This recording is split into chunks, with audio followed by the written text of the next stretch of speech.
Hello again, boys and girls. We'll be reading another story today from the Jesus Storybook Bible, and this one today is called The Servant King. It was Passover, the time when God's people remembered how God had rescued them from being slaves in Egypt. Every year, they killed a lamb and ate it. The lamb died instead of us, they would say. But this Passover, God was getting ready for an even greater rescue. Jesus and his friends were having the Passover meal together in an upstairs room. But Jesus' friends were arguing. What about? They were arguing about stinky feet. Stinky feet? Yes, that's right, stinky feet. Now, the thing about feet back then was that people didn't wear shoes. They only wore sandals, which might not sound unusual, except that the streets in those days were dirty. And I don't mean just dusty dirty. I mean really stinky dirty. With all those cows and horses everywhere, you can imagine the stuff on the street that ended up on their feet.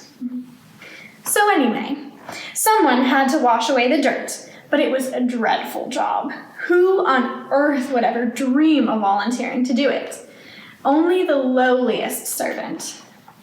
I'm not the servant, Peter said. Nor am I, said Matthew.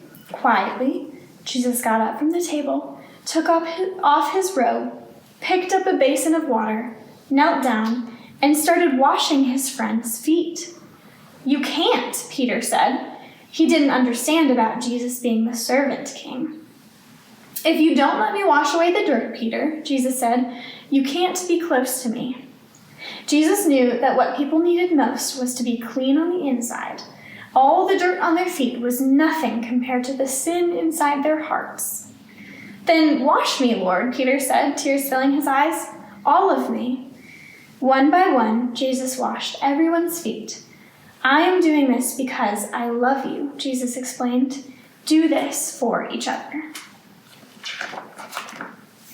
Now, one of Jesus' friends had made a bad plan.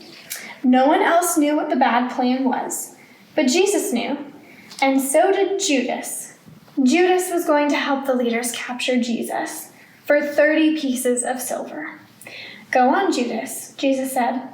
And Judas got up from the meal, left the room, and walked out into the night. Then Jesus picked up some bread and broke it. He gave it to his friends. He picked up a cup of wine and thanked God for it. He poured it out and shared it.